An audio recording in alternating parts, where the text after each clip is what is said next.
and welcome back to our channel. My name is Parul and For Women in India Network is back with yet another interesting segment for you all.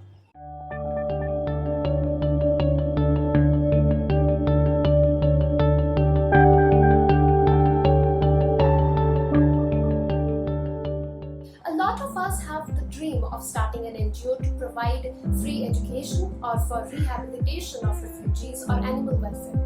We have the determination, we have the zest, and most importantly, we have the willingness to work selflessly. Then why are we not able to execute this idea? Let me put it this way. There is a bridge between the inception and the fulfillment of any idea, just like the idea of starting an NGO. A lot of us are not able to start an NGO or any other venture not because we lack the willingness to put in the efforts or the resources, but because we don't know how to initiate the process and how to connect with people to start an NGO. So if you always find yourself thinking about starting an NGO, this video is just the one for you. Before we go ahead, don't forget to hit the subscribe button. Today I'm going to try and answer the how and help you navigate through the various steps required to start an NGO, from deciding the cause to planning out the funding for your NGO. The first stage, determine the vision of the NGO. It is extremely important that you have a clear picture of the main cause you want to work on before starting an NGO. Unlike a company, partnership, or any other business, an NGO does not primarily work to earn monetary profits. The NGO works for the welfare of general public, a particular group or community. For example, free education for underprivileged children, free healthcare services for homeless or senior citizens. So you need to determine the vision of the NGO not just in your mind but in a written form. Yes, you must prepare a statement explaining the primary cause of the NGO and how do you plan to work towards it. A well-written mission statement will be helpful for reaching out to a lot of individuals who might benefit from your NGO's work and individuals or organizations who might be willing to make the donations or funds needed for any NGO to function. Chetna Gala Sinha, a social activist, started the first ever rural women bank called the Mandeshi Mahila Sahakari Bank Limited. This bank is completely run by the non-literate rural women, and these women told the RBI staff that even if they couldn't read or write, they could calculate the interest faster than them. In 4 months, they got the license. And this was during her second meeting with the RBI officials. Her first application had been rejected.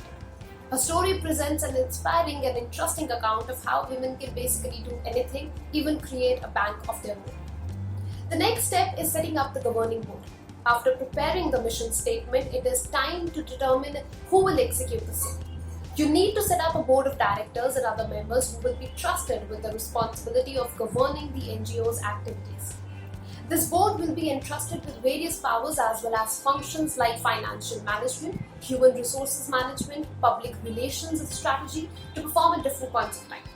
And be careful in who you choose to be a part of the board. Building a relationship of trust with the public and donors or funding agencies are extremely important for your NGO, as any person from the general public, even the ones who need your help, will only seek your help and support if they are aware about your work and they trust your intent. Even the biggest of business houses and companies will not donate to your NGO if they do not have the confidence in your work. And this key role of communicating your work and intent is played by your board of directors and members and other individuals who are associated with your NGO. Keep in mind that you need support from various donors or funding agencies, promoters, experts like healthcare professionals, academicians. They do not have to necessarily be the members but can continue to be associated with your work through their donations or funds, skills, expert advice. Number 3 is deciding a name for the NGO. Now this seems like the easiest part of the process, but mind you, it demands a considerable amount of time and mental effort. The name of your NGO is basically your identity for a person who hears about your NGO for the first time. Make sure that the name reflects the essence of your cause and try to remain as unique and simple as possible. You would want to reach out to as many people as you can. Given India's demographics, all these people will be different sections of society with different literacy rates, different languages and so on. So you need to make sure that the name is as simple to pronounce as it is to understand. In short, give your NGO a name that can sound catchy enough to become a household name, but serious enough to engage potential donors or funding agencies. Number 4 is defining bylaws. Just like any other company, an NGO must have a legal identity to sustain itself by way of or memorandum of incorporation, which should include its address, name, founder's name, and other details. Now, this step is necessary for proceeding to the next stage, that is registration. So step number 5 is registration. Before you move on to this step, make sure that you have carefully completed all the previous steps and that you are satisfied with the name of your NGO, the mission statement, or the way the memorandum has been drafted. So this step includes getting the NGO registered under one of these acts in India according to your NGO's nature and objectives. Companies Act 2013. The Companies Act allow you to register your name as a non-profit one. Indian Trust Act 1882, Societies Registration Act 1860.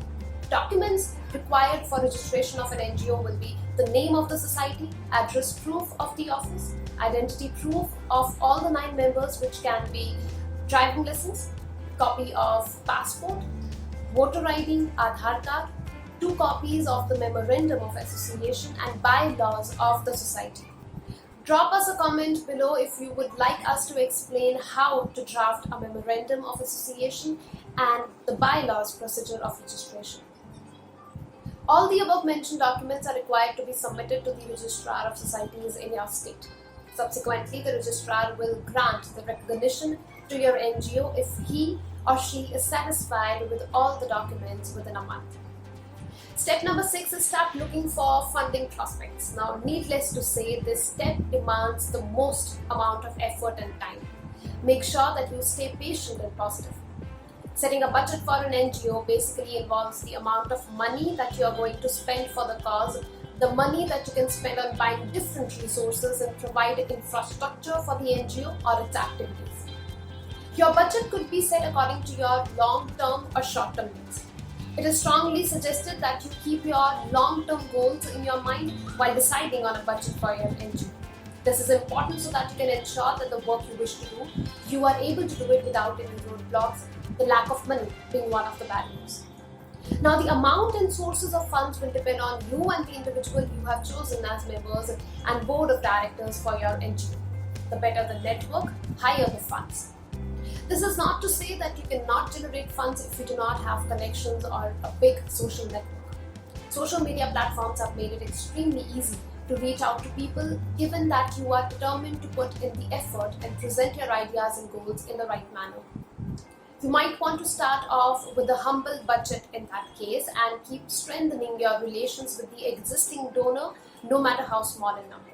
Remember that you need to build trust among a few donors and funding agencies to at least sustain your NGO. One quick tip would be to try and attract the companies, individuals or businesses who provide services and products which are related to the cause of your NGO. For example, if you are looking for funds for an NGO working for the cause of education of underprivileged children, you might want to focus on companies which make stationery items or publishes books for the children, and even the owners of big and established stationery shops in the local areas near your NGO. This way, you can incentivize the funding, as the individual will be more likely to donate for a program, which in turn benefits him by the way of any kind of advertisement or through goodwill generation. Additionally, various NGOs are seeking funds through social media platforms. Certain NGOs usually post their bank account details and a digital form which they use to seek the donors' information, as well as on the websites or social media accounts on Instagram, Facebook, Twitter, etc. Some of the oldest and most reputed NGOs like Amnesty International, Bachpan Bachao Andolan, which function on a large scale, add a donate, volunteer with us option. This way, seeking funds for your NGO will become more convenient. Number 7, build a network. Whenever you start to work on any cause, you naturally want to promote it as much as possible, but advertisements and other promotional activities face monetary or geographical constraints. Even if the venture is based on not-profit model, You need to build a strong network so that maximum number of individuals know about your organization and work. The two most widely used social media platforms, Facebook and Instagram, have also become a popular platform for engaging with potential donors or funding agencies, as well as various prominent personalities working in the same field as your NGOs. For example, if your NGO is working towards the goal of women empowerment or increasing female enrollment in schools, seeking support of a popular activist, even a celebrity who has been working towards feminist issues, can work wonders in terms of increasing your NGO's outreach. If your NGO is working towards providing free training in certain sports, getting in touch with a sports person can help you in winning the public's confidence instantly and attract better donations or funds. After carefully following all these steps, you will be closer to working on a cause close to your heart. Once the NGO starts working, the real journey begins.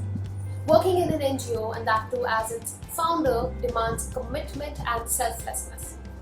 As Mother Teresa said, never worry about numbers. Help one person at a time and always start with the person nearest you. Hope I was able to cover all the important points. However, if there is anything else that you would like to know about starting an NGO in India, please drop your questions in the comment section and we shall be more than happy to help you. We are also providing the link to various websites which can give further information about the technicalities of the procedure of starting an NGO in India. You can go and check out this website called Vikasmedia to know more about the resources required for your NGO. The link to this website is mentioned in the description box. Do not forget to like, subscribe and share the For Women in India YouTube channel for more creative and helpful content for you. Thank you for watching the video.